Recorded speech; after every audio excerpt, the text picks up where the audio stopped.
अभी तक 8 पुलिस अधिकारियों और जवानों को मारने वाला दुर्दांत अपराधी पुलिस की पकड़ से फरार है, उसकी गिरफ्तारी तक नहीं हो पाई है। ये बड़ा सवाल है। योगी जी के राज को जंगल राज कहना भी शायद कम होगा, क्योंकि जंगल का भी एक कानून होता है। या तो कानून व्यवस्था नाम की कोई चीज नहीं है। अगर न्यायिक प्रक्रिया में इतना झोल रहेगा कि थाने में एक राज्य मंत्री की हत्या करने वाले व्यक्ति के खिलाफ, विकास दुबे के खिलाफ कोई गवाही देने को तैयार नहीं होगा, अगर ऐसा वातावरण रहेगा तो कैसे न्याय मिल पाएगा और कैसे अपराधियों को सजा हो पाएगा। और उनकी बेटी ने साफ तौर पे कहा कि एक साजिश रची गई मेरे पिता के खिलाफ। इस पत्र की एक एक लाइन को आप पढ़ेंगे, आपके रोंगटे खड़े हो जाएंगे। यूपी पुलिस को गर्व होना चाहिए कि ऐसा ईमानदार अधिकारी उनके यहां डीएसपी। उत्तर प्रदेश की जनता को गर्व होना चाहिए कि एक ईमानदार अधिकारी देवेंद्र मिश्रा जी ने एक सरगना, एक माफिया, एक गुंडे, एक अपराधी से लड़ने के लिए किस प्रकार से पहले से ही मुहिम छेड़ रखी।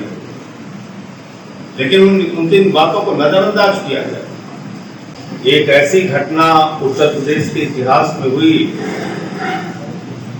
जो मुझे लगता है ना आपने कभी देखी होगी न सुनी होगी। दुर्दांत अपराधियों के गिरोह ने, जिसका सरगना विकास दुबे था, 8 पुलिस जवानों को जान से मार दिया,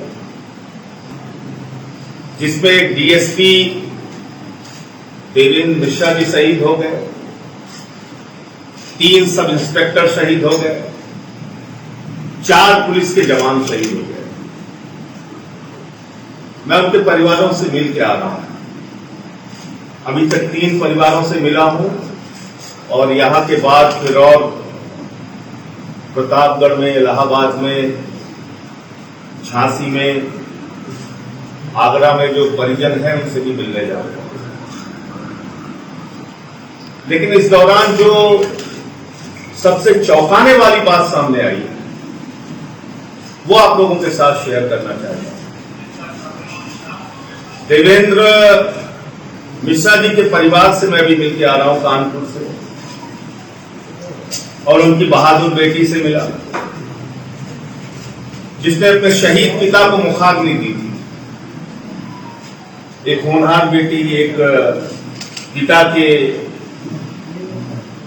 मौत से गमजदा बेटी, उनके परिवार के लोग, और उस बेटी ने अपने पिता की कुछ फाइलें देखना शुरू की और उसमें उसको एक पत्र मिला। ये देवेंद्र मिश्रा जी का पत्र, ये देवेंद्र मिश्रा जी का पत्र है। 14 मार्च को उन्होंने एक चिट्ठी लिखी है, 14 मार्च को, और ये चिट्ठी संबोधित है वरिष्ठ पुलिस अधीक्षक जनपद कानपुर नगर, यानी एसएसपी कानपुर को उन्होंने चिट्ठी लिखी है। और इस पूरी चिट्ठी को पढ़ के आपको लगेगा कि किस प्रकार से एक ईमानदार अधिकारी देवेंद्र मिश्रा जी विकास दुबे गैंग के खिलाफ कार्रवाई करना चाहते थे, और विनय तिवारी जो एसओ था, थानाध्यक्ष था, उसकी मिलीभगत के कारण किस तरह से वो परेशान थे, बेबस थे, और उन्होंने एक गंभीर घटना घटित होने की आशंका जताई थी। एक गंभीर घटना घटित होने की आशंका 14 मार्च को जताई थी। देवेंद्र मिश्रा जी डीएसपी जो उस अभियान को लीड कर रहे थे, जो उस विकास दुबे के गैंग से लड़ने के लिए, मोर्चा लेने के लिए गए थे और शहीद हो गए, जिनकी निर्ममता के साथ हत्या कर दी गई, ये उनका पत्र। इस पत्र की एक एक लाइन को आप पढ़ेंगे, आपके रोंगटे खड़े हो जाएंगे। यूपी पुलिस को गर्व होना चाहिए कि ऐसा ईमानदार अधिकारी उनके यहां डीएसपी। उत्तर प्रदेश की जनता को गर्व होना चाहिए कि एक ईमानदार अधिकारी देवेंद्र मिश्रा जी ने एक सरगना, एक माफिया, एक गुंडे, अपराधी से लड़ने के लिए किस प्रकार से पहले से ही मुहिम छेड़ रखी। लेकिन उनकी इन बातों को नजरअंदाज किया गया। और उनकी बेटी ने साफ तौर पे कहा कि एक साजिश रची गई मेरे पिता के खिलाफ। और उस ऑडियो में एसएसपी, डीएसपी देवेंद्र मिश्रा जी और विनय तिवारी जो थानाध्यक्ष हैं उनके बीच की बातचीत हो रही है, और कैसे वो विनय तिवारी अपराधियों को बचाता था, अपराधियों को छोड़ता था, यहां तक कि बलात्कार के आरोपी को छोड़ा है, ये इस बातचीत से पता चलता है। तो इसका मतलब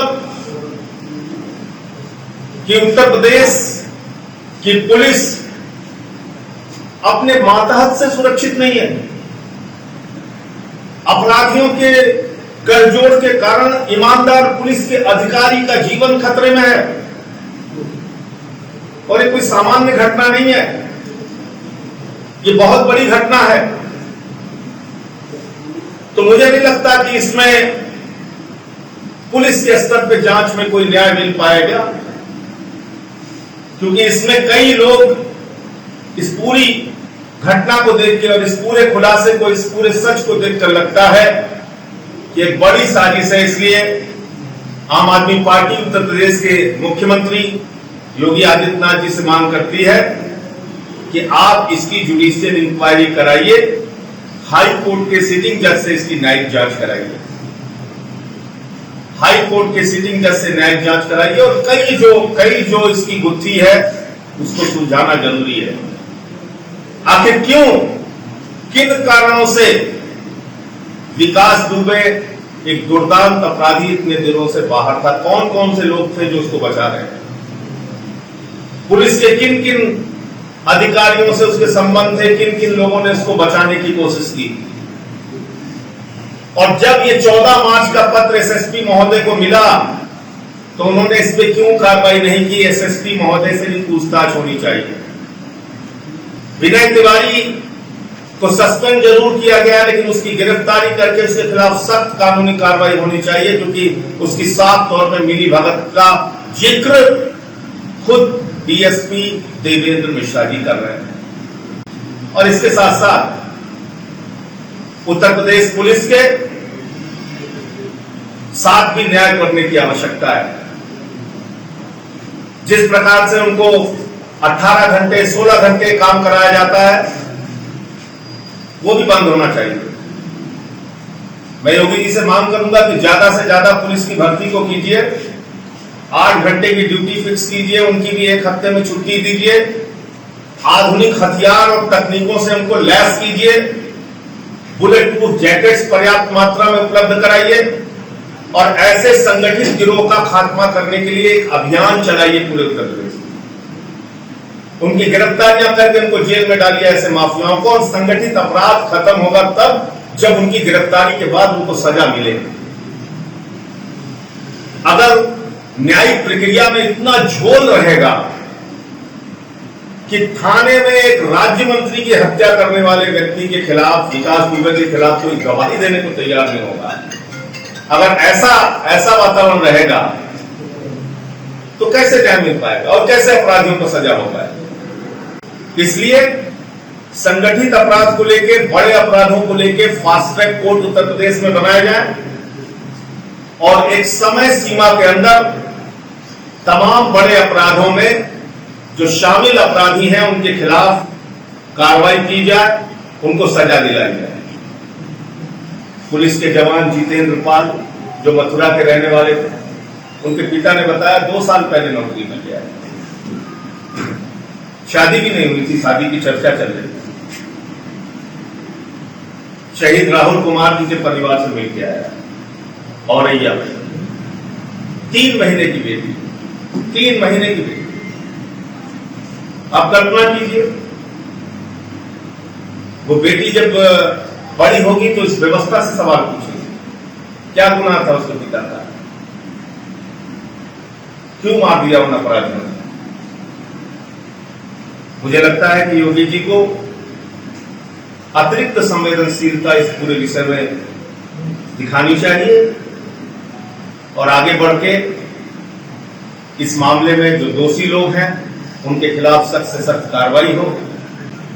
अभी तक 8 पुलिस अधिकारियों और जवानों को मारने वाला दुर्दांत अपराधी पुलिस की पकड़ से फरार है, उसकी गिरफ्तारी तक नहीं हो पाई है।